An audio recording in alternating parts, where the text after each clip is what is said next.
I've once again transmigrated into the male protagonist of a tragic story. This time, I've arrived on the day when the female lead and I are about to sign our divorce papers. Just as we're about to sign, a few lines of bullet comments suddenly float across my view. High energy ahead, tragic plot incoming, ha ha ha. I'm waiting for the scumbag male lead to refuse to sign the divorce papers, then cry and beg the female lead for forgiveness. Let's make him suffer. He won't sign. He should have figured out by now that Willow was framed. Right. Looking at these bullet comments, I just smiled and decisively signed the divorce papers. I'm not the real male lead. So what's stopping me? Why should I follow the tragic plot?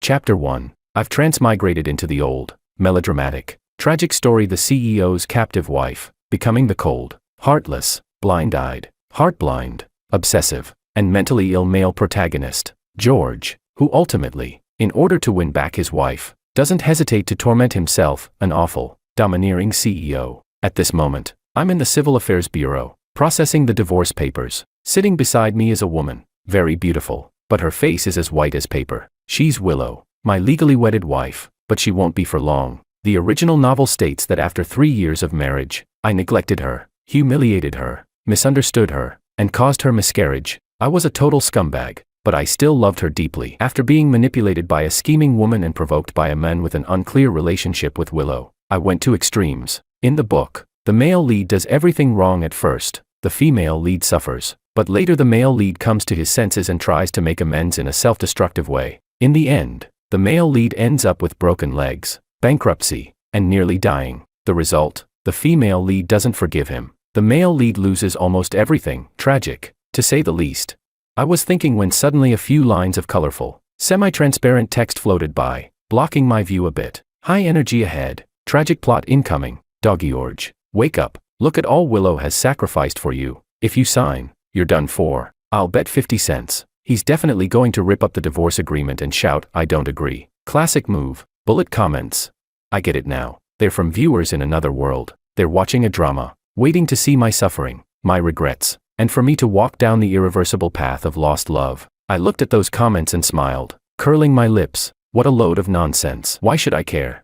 I'm not the original guy. Why should I suffer through hell for that idiot? Broken legs, bankruptcy, begging for forgiveness. Ridiculous. Isn't freedom better? A strong desire to survive surged within me. I need to break free from all this right now.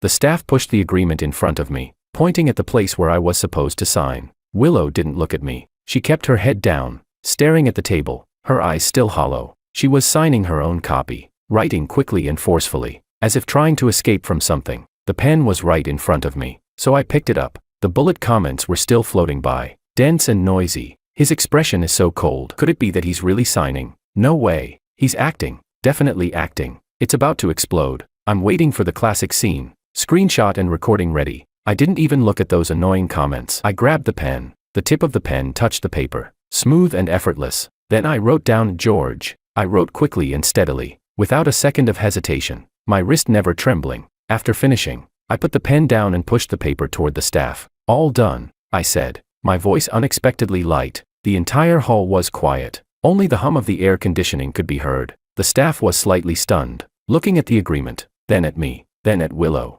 They probably had never seen a divorce go so smoothly, especially from the infamous, loving CEO Wong. Willow had finished signing as well. She raised her head, and her hollow eyes finally looked at me. Inside, there was no longer just numbness. There was something else, shock and disbelief. Chapter 2. At this moment, the bullet comments exploded. I can't even. 1,000 exclamation marks and question marks in my mind.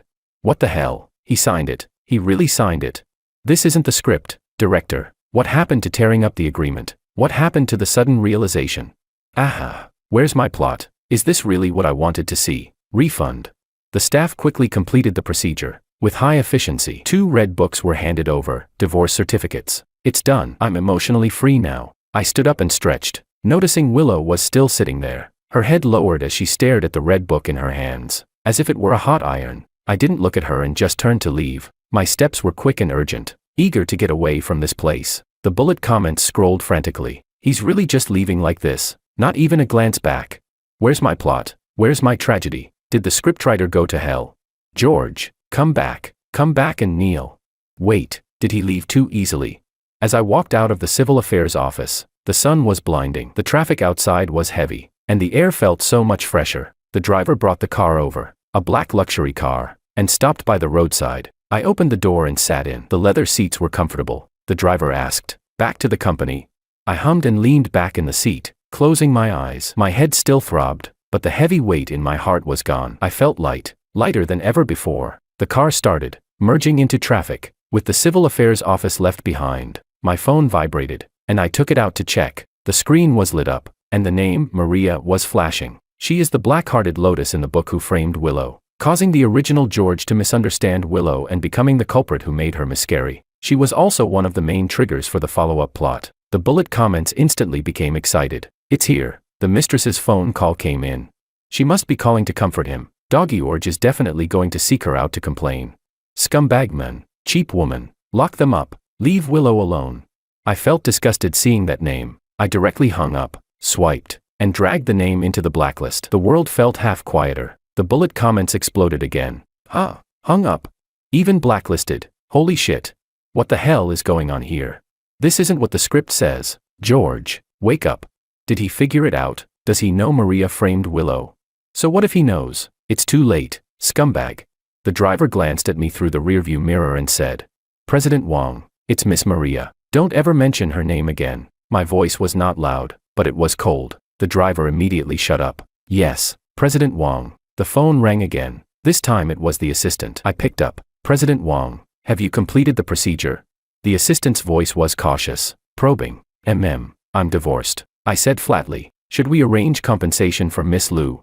"Not a cent. As per the premarital agreement." I interrupted him. I remembered the premarital agreement. Willow had signed it, and she was leaving with nothing, because that bitch, Maria, had accused Willow of being pregnant with another man's child. So the male lead had directly forced Willow to miscarry and then sent her away with nothing. Pack her things and throw them out of the Wong family. Don't send them to the wrong place. Remember to take back the keys. The assistant clearly paused on the other end. Understood. President Wong. How should we explain this to Chairman Wong? He has always valued Miss Liu highly. Chairman Wong, the original's father, was somewhat nice to Willow in the story, but unfortunately, his son was a piece of shit. Later, he kicked the male lead out and didn't give him a single cent. I replied, "I'll handle it myself. Now, go back to the company. Gather all department heads. A meeting in 1 hour. I want to see the latest financial reports and project progress. All of them. The latest. In 30 minutes. If the meeting room isn't full, they can submit their resignation letters." "Yes, President Wong. I'll arrange it immediately." The assistant's voice became tense, and he hung up. The bullet comments were scrolling at a dizzying speed. Is this really a divorce? This is cutting ties completely. Rooting out everything. Cold-blooded. Too cold-blooded. Willow's 3 years of youth fed to the dog. Doggy George. Maria blacklisted. Willow kicked away. Back to work. What the hell is going on with George? Is he becoming a career-driven machine? Is he going for the money? Chapter 3. I arrived at the company and pushed open the office door. A figure rushed towards me, with a scent of perfume. It was Maria. Her eyes were red, as if she had been crying, and her voice was sticky. "George, why did you block me? What did I do wrong?" I stepped aside to avoid her. She missed and almost fell. "George?" She turned back, her face full of grievance and shock. I walked around her and sat behind my desk. Looking up coldly, I said, "Who let you in?" "I heard from the assistant that you got divorced. I was worried about you." She moved forward. "Get out." "What?" Maria froze. "Now, immediately. Get out of my office." I pointed to the door. "Don't come within a step of here again." Her face instantly turned pale and then red. "George, why are you?" "Security." I pressed the intercom. The bullet comments went wild at this moment. "Damn, ruthless. Is he like this even to his crush?" Look at Maria's face turning green. Haha. That slap was loud. So satisfying. Did George take the wrong meds? He seems to hate everyone. Security quickly entered. "Mr. Wong, please escort Miss Maria out. From now on, she is not allowed to enter the company without my permission." I lowered my head to look at the documents, not looking at her anymore. "Yes, sir." Security turned to Maria. "Miss Maria, please." "George, you bastard. I will never speak to you again." Maria screamed and was half escorted, half dragged out by the security guard. The office became quiet again. The bullet comments were still rolling. He really kicked her out. Impressive. The goddess turned into an ordinary passerby. The plot has collapsed completely. I don't understand this development, but I am so shocked. Has the scumbag turned over a new leaf? No, this doesn't look like turning over. More like he changed his brain.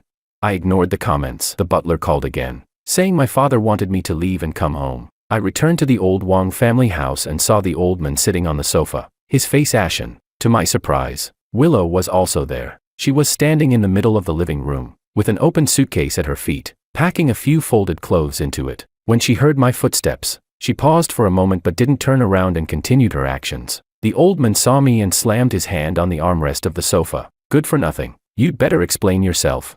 Dad, you saw it. The papers are all done, I said. She'll leave once she finishes packing. Leave?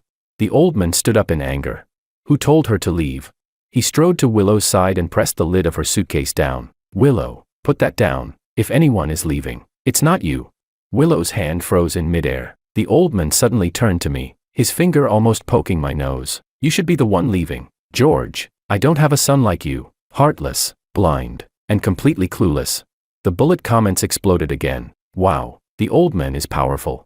George must be scared shitless now. He's going to kneel and beg for forgiveness. Right. I'm waiting for the scumbag to cry and beg for mercy.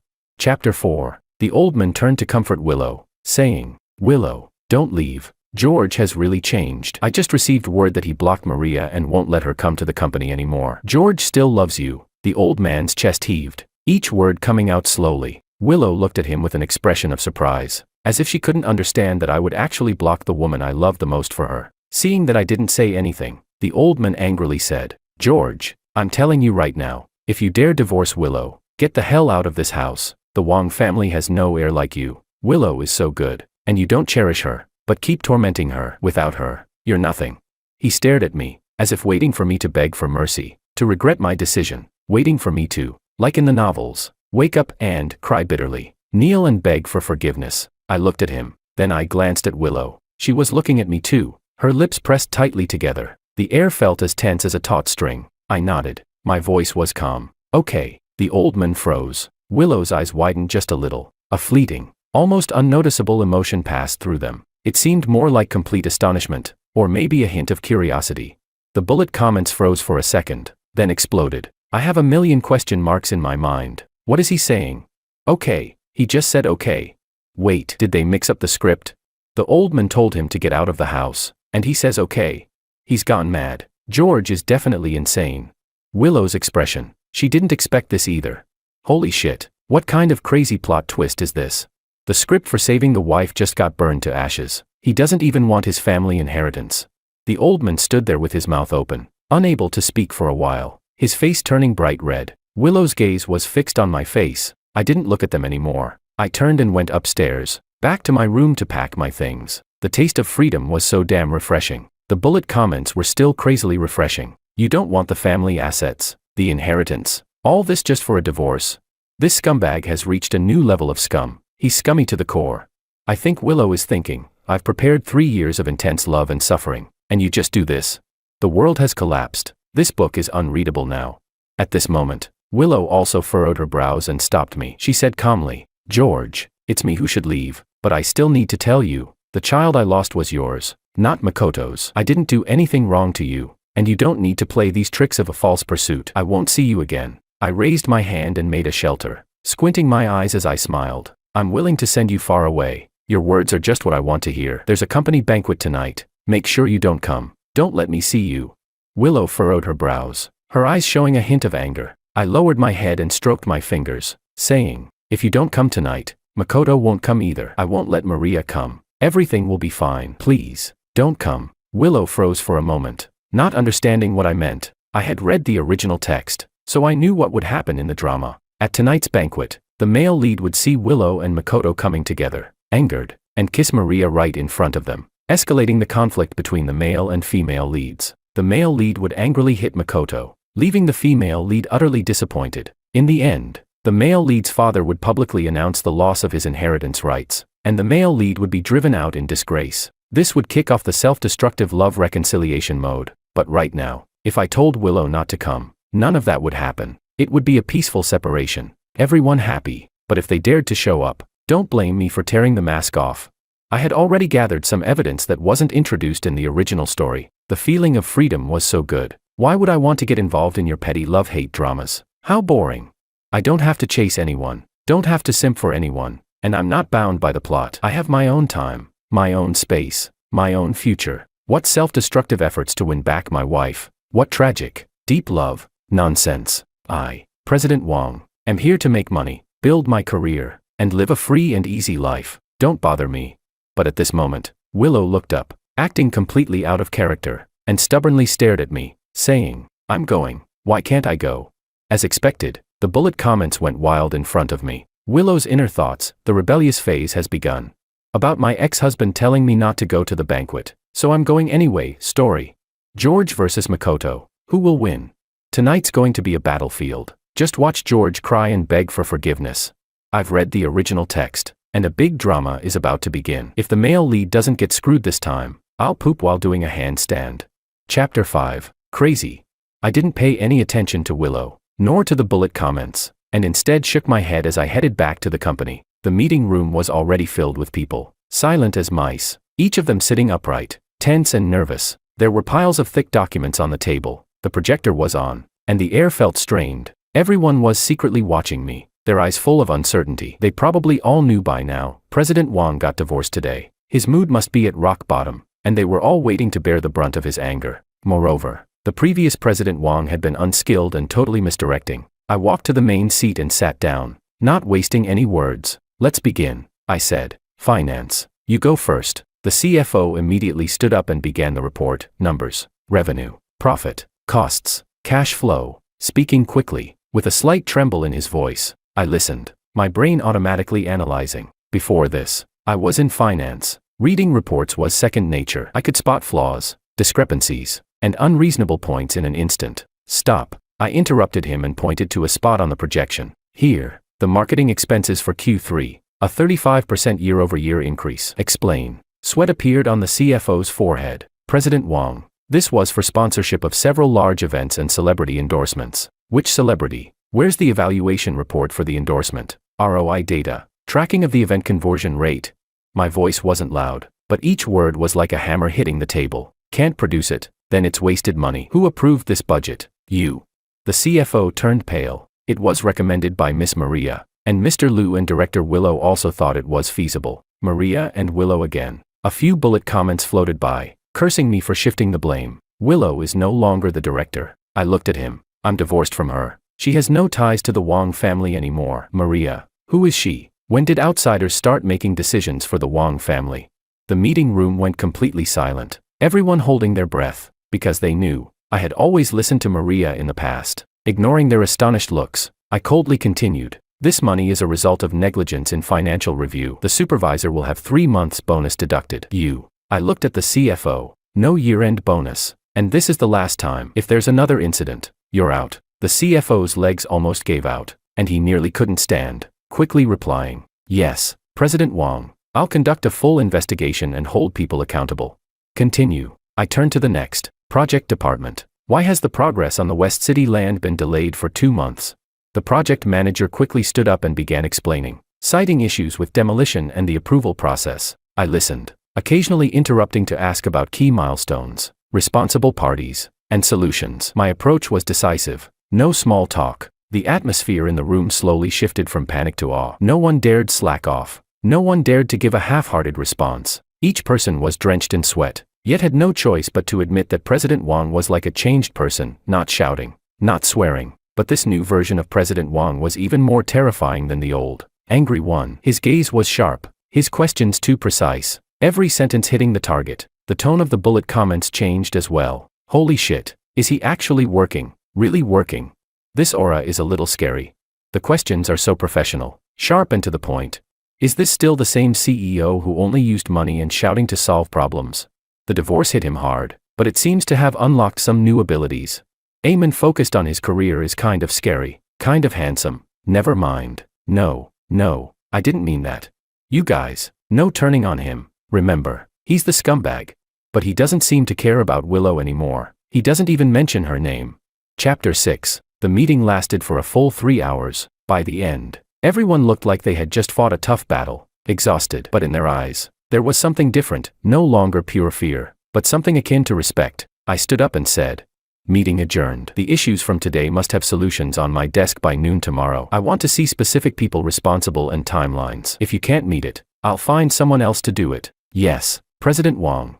The response was unusually sharp and loud. I strode out of the meeting room without returning to my office and headed straight to my assistant's side. Get me a new apartment. Downtown. Top security. Good privacy. I need to move in tonight. Pack up the useful things from the Wang family's old house and send them over. Anything useless, throw it away. The assistant paused for a moment. President Wang, are you not going back to the villa? That's the Wang family's house, not mine. I don't want to live with anyone from the Wang family right now. I looked at him. Understand? Understood. The assistant immediately took note. I'll take care of it right away. Also, I added, change all passwords, door locks, and security systems, especially at the villa. Do a thorough check. I don't want anyone, and I mean anyone, to be able to approach my territory without permission, including the old men and Willow. Maria. The assistant asked cautiously. Everyone, I said firmly. Understood. The assistant responded sharply. The bullet comments continued to explode, moving, completely cutting ties. Is he planning to be a lone wolf now? Feels like something big is about to happen. Wait a minute, am I watching a tragic love story? Why do I feel a bit of satisfaction here? Having arranged everything, I finally returned to my spacious CEO office. The huge floor-to-ceiling windows offered a view of the city skyline, with the golden glow of the sunset streaming in, illuminating the floating dust in the air. I walked to the window and gazed at the flowing cars and people below. As for the bullet comments, the colorful words in my view were still scrolling. What's he doing by the window? Acting all deep. Regret. He's definitely regretting not winning Willow back. I'll bet 5 cents. He's about to call Willow. Scumbag tactics, playing hard to get. I watched the flashing words, silently smiling, shaking my head. A bunch of wannabe men and women, unable to enjoy the good things in the real world, finding their sense of existence here. One word, stupid. I touched a USB drive my assistant had just handed me, then pulled out my phone, found a name in my contacts, and dialed. Lawyer Lee. I said into the phone, my voice calm. Help me set up a personal trust fund, putting all movable and immovable assets, stocks, and investments outside of Wang Group into it. It will be independently managed, completely separate from the Wang family. I'll be the trustee. There was silence on the other end for a few seconds. Then the lawyer's voice became even more serious. Understood. President Wang, I'll handle any legal risks that need to be avoided. It will be delivered by 10 a.m. tomorrow. I hung up the phone. The golden light of the sunset had completely sunk beneath the high-rise buildings. Like a dazzling sea of stars, I watched that light as the bullet comments froze for a moment. Trust, splitting assets, the beneficiary is him. What is he planning? A will? Going this far? Is he really going to walk the path of a solitary, lonely man? Does Willow know he's locking up all the money? Chapter 7. The venue for the banquet. The crystal chandeliers dazzled, and the noise of people talking filled the air. I held a glass of champagne and leaned against the corner. My eyes scanned the crowd. As expected, Willow had come, with her male best friend, Makoto, standing close to her. They were talking about something. Makoto was smiling triumphantly. Willow had a calm expression, but didn't pull away. On the other side, Maria was there too. She flitted about like a butterfly, constantly moving, almost like a hostess, though her eyes occasionally drifted toward me, with a hook in her gaze. The bullet comments flooded the screen on time. Holy crap, the whole crew is here. The battlefield is about to start. Macadog looks like a smug cat that just stole a fish. Willow's such a fool. Maria's still lurking, preparing something sinister. This woman is disgusting. President Wang looks deep in thought in the corner. Come on, move already. You're killing me. Betting time has started. How long until George breaks down? I bet 5 minutes. Waiting for Doggy George to go wild and tear into Makoto. Fight already. Makoto noticed me. He smirked, his arm around Willow's waist, and walked toward me. Willow stiffened for a moment, trying to pull away, but Makoto didn't let go. They stopped in front of me. Makoto raised his glass and said, feigning kindness, President Wang, I heard you've had some big news today. Congratulations on regaining your freedom. He purposely glanced at Willow. Willow and we're both happy for you. Willow didn't say anything, pursing her lips as she looked at me, her gaze complex. The bullet comments exploded. Macadog getting in George's face. Kill him. George, hurry up and act. Willow's being used as a pawn. My heart hurts. George's face is so cold. Is he holding back something big? Maria also moved in closer. She turned to Makoto and Willow and immediately began with her pretentious coquette act. Mr. Ito, Mrs. Liu, I think you shouldn't provoke George right now. He's in a lot of pain. You. Makoto scoffed. Pain. More like confusion. He's throwing away a good wife like Willow. Maria immediately stepped in front of me, adopting a protective stance. Mr. Ito, please mind your words. George is not someone you can speak to like that. The bullet comments went wild. Here it comes. The pretentious coquette bitch protecting her men. The year's biggest drama. Makoto dog stoking the fire. Maria fanning the flames. Perfect match. George, hurry up and tear them apart. Rip their mouths open. What's taking so long? Why isn't Wong president exploding yet? Doesn't fit his character. It's over. Is Doggy George actually stunned? I looked at the three people in front of me. One was provoking. One was acting. One was silent. It felt like watching a circus. I smiled. Originally, I just wanted to focus on making money. But since you're all lining up to offer your heads, don't blame me for not being polite. I pulled out my phone and tapped a few times. The giant screen in the banquet hall, which had been showing boring ads, suddenly switched. It turned into a secretly recorded video. The angle was hidden, but the image was clear. The sound was loud and clear. It was Makoto and Maria, in a private room. The bullet comments froze for a second, then exploded. The screen. Holy shit. Going straight to the big screen. What is President Wong going to do? This angle. Is this a hidden camera? High energy warning. Something big is coming. This wasn't in the original. What's going on? Chapter 8. In the video, Makoto poured himself a glass of wine and smiled at Maria. Maria, your move was brilliant. You bribed that doctor to insist that Willow's child was in the early stages of pregnancy, and the timing conveniently didn't match George's business trip that week. That fool, George, actually believed it. Maria covered her mouth and giggled. He deserved it. He only had eyes for that bitch Willow. I wanted him to force her to get rid of her own child and then drive her out of the family. I want him to regret it for the rest of his life. And you did great too. That night, it was you who invited Willow to dinner. Right. Foolproof. Makoto clinked glasses with her and continued. Pleasure doing business. I just want Willow. And that blind bastard George, he loses Willow. Offends his own father. The Wong family is doomed. By then, Willow will have nowhere to go and will have no choice but to come back to me. Maria's eyes turned vicious as she said. George has to be mine. He dares to reject me, when he has nothing left and comes crawling to me. Let's see how I'll deal with him. The video played on, and the entire room fell silent. Everyone stared at the big screen. They were dumbfounded. Makoto's smile froze completely, and his face drained of color. The arrogance in his eyes turned to terror. He turned sharply toward me, as if he had seen a ghost. Maria's fake crying and act of being wronged instantly froze on her face. She opened her mouth, trembling all over, as if all her bones had been sucked out. Her eyes glazed over. No.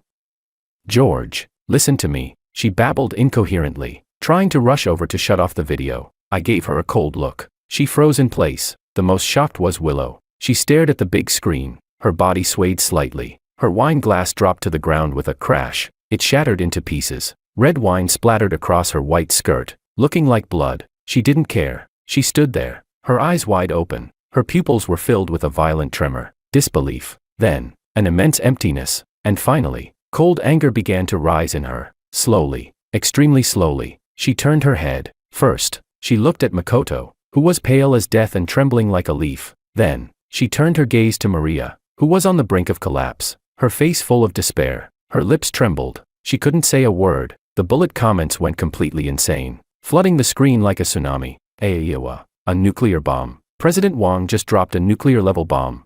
Holy crap, holy crap, holy crap. Plot twist. A huge plot twist. Makoto and Maria, these bastards, they were behind everything. Willow, look at Willow's expression. My heart is breaking. George, young Master Wong, Wong the God, you're my father. Your foresight is 100 layers above everyone else. So Doggy urged divorce, blocking Maria, kicking her out of the house, all because he knew the truth. He's not a scumbag. He's been bearing humiliation for the greater good. Holy shit, this plot is genius. I kneel before Wong President. I owe you my respect. The tragic love story just turned into a revenge fantasy. Amazing. Willow looks completely dumbfounded. Her worldview has shattered. Macadog and pretentious coquette Maria look sick to their stomachs. They're about to pee their pants. Ha ha ha. Too much information. My low-power CPU brain is going to fry. Let me recover. The video finally ended, and the giant screen went black. The banquet hall remained dead silent. The sound of a needle dropping could be heard. Everyone was so stunned by this shocking revelation that they could hardly catch their breath. I set down the untouched champagne and looked at Willow, who stood there frozen like a statue. Her face was as pale as paper. Her eyes were vacant and filled with pain, as if her soul had been drained. I spoke, my voice not loud. But in the eerie silence of the hall, it was frighteningly clear. Did you see clearly? I asked her. This is your friend whom you trusted, and the good men you almost married. I pulled the corner of my mouth up, coldly saying, the child is mine. You didn't wrong me. The ones who wronged you are them. I pointed at the pale-faced Makoto and Maria. Anne. My gaze finally landed on Willow's ghostly white face. And you, who kept everything from me. You've sacrificed. You've done so much for me, but you never said a word, always keeping it all inside, sulking by yourself, acting all pretentious and disgusting. You're guilty too. With that, I turned and didn't look at anyone else. In the midst of hundreds of shocked, probing, and fearful gazes, amidst the explosion of bullet comments, I walked through the silent crowd and out of the gilded yet nauseating banquet hall. The night air was cool, and I took a deep breath. Behind me, I could faintly hear Makoto's agonizing scream and Maria's high-pitched wailing. There was also Willow's suppressed, broken sobbing. The taste of freedom, it finally mixed with something else. Truth. The bullet comments kept rolling like a crescendo of madness. He's gone mad. President Wang has gone mad tonight. From hell to godhood. Just one more video to go. Now the pressure's on Willow. What's she going to do? The script has been urgently rewritten. President Wang, do you need a simp? Makoto and Maria's social death, so satisfying. George, turn back. Willow needs you. Chapter 9. By noon the next day, I had already received the property divestiture documents from my lawyer. My phone rang again. It was my old man. Hello, George, come home. I know about last night. I've invited Willow back. Whether you two can reconcile is up to you. Come back right now. Clear things up. Apologize to her. We're still family. The bullet comments scrolled by. Wang old man's support. Quick, get back together. Willow's softened. President Wang, go for it. The tragic love story ends. Time for remarriage and recertification. Go home.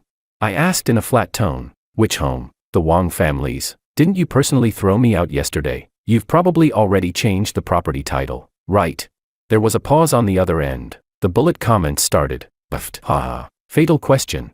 President Wang holds a grudge. The old man took a breath, trying to reason with me. That was just in anger. You're my son. Flesh and blood. Everything in the Wang family was always yours. Just come back. Live well with Willow. I interrupted him. Dad, you're really something. Yesterday, for a good daughter-in-law you've known for just a few years, you pointed at your own son and called me heartless, blind, and heart-blind, and told me to get out of this house. The Wang family has no heir like me. I repeated his words verbatim. Every word a sharp strike, forceful and full of conviction. So, what now? After one night, realizing your good daughter-in-law had a miscarriage caused by a villain, and your good son might not be as blind as you thought. The bloodline is suddenly connected again. The family assets are mine again.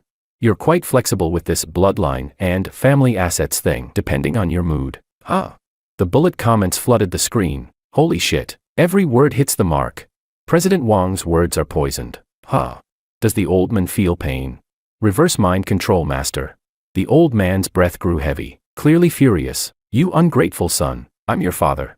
Yes, I admitted. So you're even more interesting. A father. To protect a daughter-in-law you've known for just a few years. Without hesitation severing ties with your own son. Throwing him out of the house. Without asking for any explanation. Just believing what you want to believe. Your biased logic is really touching. Now, with the truth finally out, you want to erase yesterday's act with a simple "it was said in anger." Bloodline connection. Is it that easy to forget?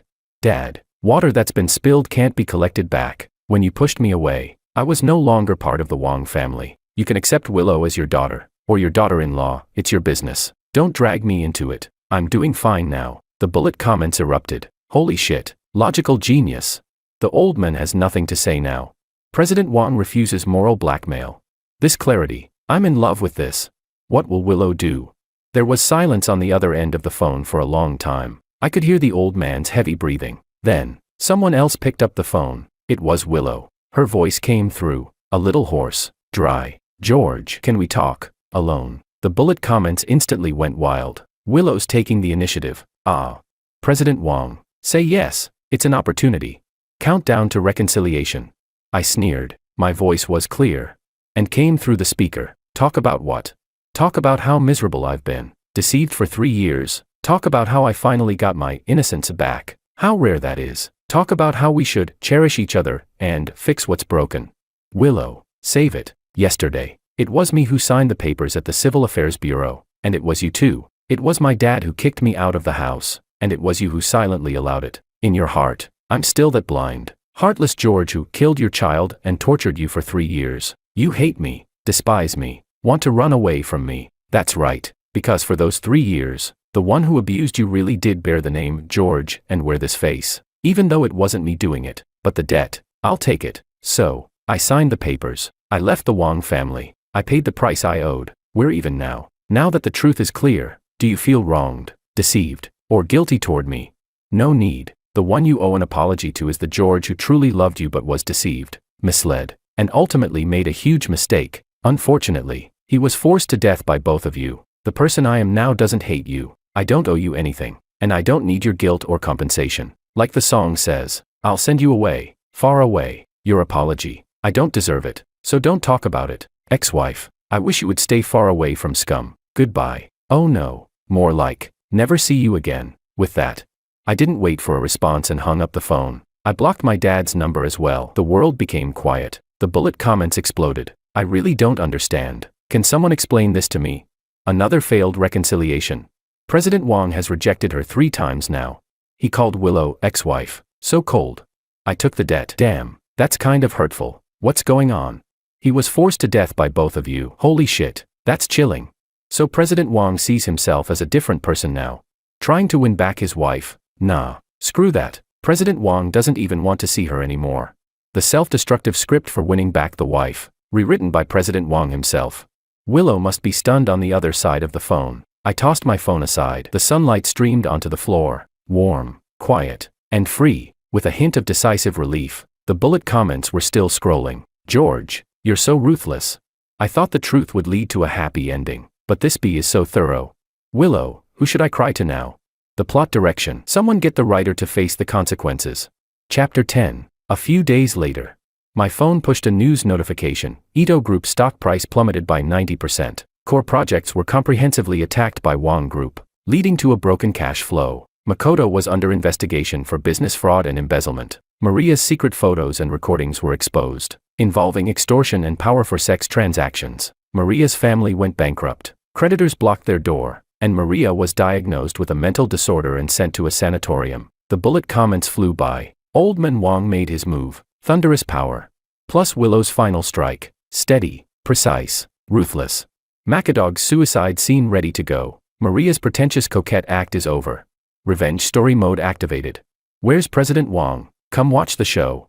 There was a knock at my door. I opened it to find Willow standing outside. Her face was still a little pale, but her eyes were different now. No longer vacant or confused. There was something more. Fatigue, calmness, and a trace of something unspoken. She wasn't wearing makeup, just dressed simply. She asked, "Can we talk?"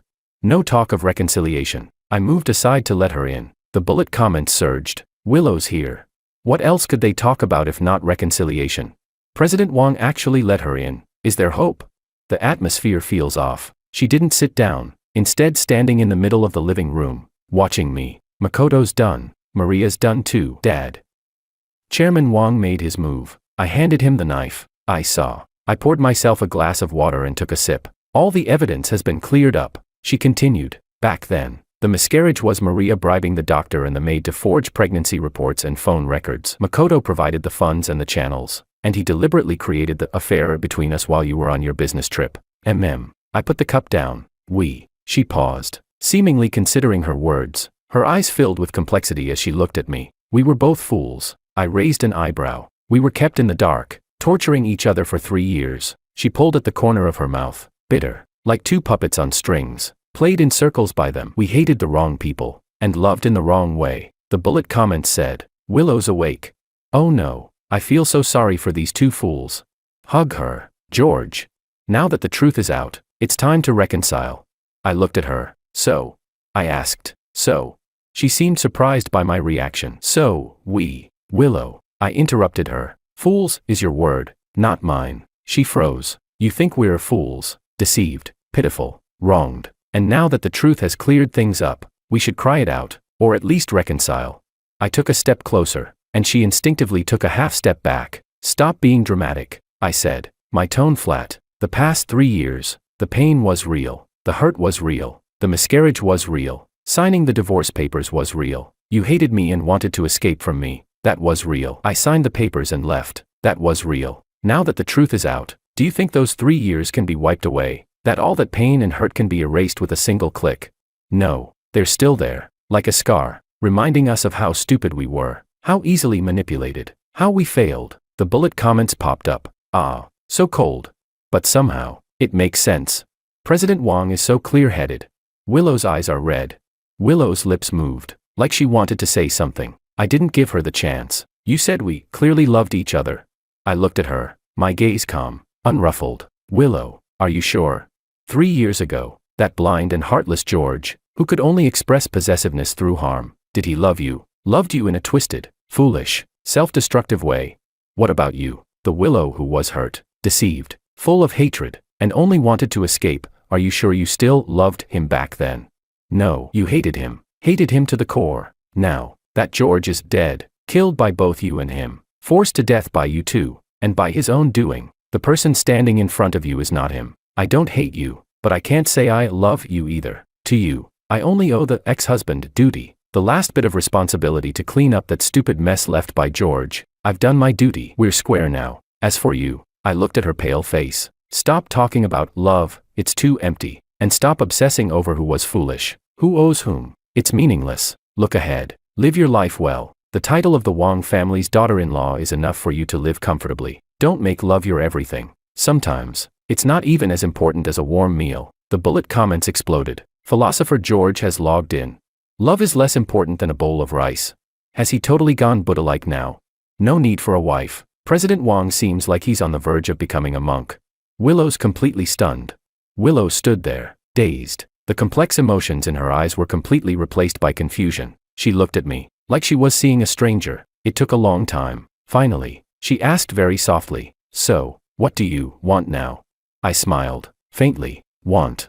No one bothering me. 3 meals a day. Peace. Freedom. And stay far away from all of you, the troublemakers. The farther, the better. The bullet comments rolled in. Ultimate goal, lie flat. President Wang is probably thinking, don't love me, it leads nowhere. Willow is completely out of the picture. The tragic story script was burned by the male lead into a relic, and now he wants to turn the relic into prayer beads. Willow didn't speak again. She looked at me for a long time. Her eyes held shock, confusion, lingering pain, and a hint of total relief. Finally, she nodded, said nothing, turned, and walked out the door, clean and decisive. The bullet comments appeared at the perfect moment. Willow gave up. It's fine. Let's both be well. President Wang, thank God she finally left. This ending ends so uniquely. On how the tragic male protagonist cultivates the path of heartlessness. Chapter 11. Time passed quickly. 1 year, then 2. I've been doing well, really well. After severing my assets from the Wang family, my father never really went all the way. The money I took was substantial enough for me to do whatever I wanted. I didn't return to Wang Group. I invested that money, had some good luck, and my judgment turned out to be decent. A few projects here and there. The money grew, doubled, then doubled again. Now, money isn't an issue. Time is free. Mood is light. I'm no longer tangled up in the concept of love, nor am I troubled by emotions. The world is simple. The goals are clear. Make money. Enjoy life. Do whatever feels good. Travel, dive, ski, or just lie on my own balcony. Bask in the sun. Read a book. Sleep in. No one to bother me. No one to annoy me. Peaceful. But occasionally, in some unavoidable situations, like industry summits or charity dinners, I still run into Willow. She's in a high position at Wang Group now. Her father personally trained her. She's decisive, strong-willed, no longer that pale, vacant-eyed woman she used to be. Now, she shines with brilliance, exuding a powerful aura. The first time we met at a banquet, she saw me across the crowd, nodded slightly, and I did the same. No words. We passed each other by. The second time, at a cocktail party, she walked over holding a glass of wine. Long time no see, she said. I raised my glass. I heard you're doing well, she said casually, as if talking about the weather. Yeah, not starving. We clinked glasses and parted ways. The third time, the fourth time, the more we ran into each other, the more we exchanged a few words. Business, market trends, nothing important, just casual exchanges, like ordinary friends who've known each other for years or familiar strangers. The bullet comments occasionally popped up. President Wang is looking more handsome. A Freeman shining bright. Willow has transformed. Queen vibes. These two have such good chemistry standing together. What a pity. What's there to regret? Both are living well, aren't they? No one mentioned the past. No one talked about love. No one brought up reconciliation. It was understood, move on. Completely move on. At another banquet, the lighting was soft, the music relaxing, and the noise of people chatting filled the air. I leaned against the bar, zoning out while watching the crowd. Willow walked over, not holding a drink this time. Can we talk for a bit? She asked. Sure, I replied. We walked out to the terrace. The night air was cool and refreshing. She leaned against the railing, turned her head to look at me. She watched for a long time, her gaze somewhat complicated. Curiosity, reflection, and finally, a small smile appeared. George, she spoke. Right now, you. She paused for a moment, seemingly searching for the right words. You really have charm. She finished speaking, looking at me, her eyes straightforward, no ambiguity, no probing, just stating an objective truth. I raised an eyebrow, a bit surprised. Really? I smiled. Was it money that did it? No. She shook her head, speaking seriously. It's that kind of vibe. What kind of vibe? That indifference. She looked out at the city lights in the distance, not caring about anything, not being tied to anything, free, clear-headed, knowing what you want and what you don't want. She turned back to look at me. That kind of vibe is quite attractive. Before. She added, in a neutral tone, you didn't have it, before. I tugged at the corner of my mouth. That idiot from before. All he had was caring and twisting himself up. She didn't argue, simply accepting it. So. I took a sip of the soda water in my glass. Now's better. It's better. She didn't say anything else, and I didn't ask, like how she was, how my father was, how Wong Group was. No need. It's better if we're both fine. We stood there for a while, the night breeze getting a little chilly, going back in. Okay, she said. We walked back into the banquet hall, merging into the lights and noise, like two streams briefly intersecting, then quietly parting, flowing toward our separate futures. The bullet comments scrolled by. End of story. President Wong has become the perfect male lead. Willow is stunning. Long live the queen. This ending, unexpected but perfectly logical. Long live freedom. Goodbye George, goodbye Willow, goodbye foolish plot. Life goes on. The sun is great, the wind is free. I drive along the coastal highway. No destination, just moving forward. The window rolled down, the salty sea breeze rushing in. It feels good on my face. Old songs play on the radio, hummed out of tune, and my mood is like the sky above, wide, clear, cloudless, and bright. It's perfect. The end.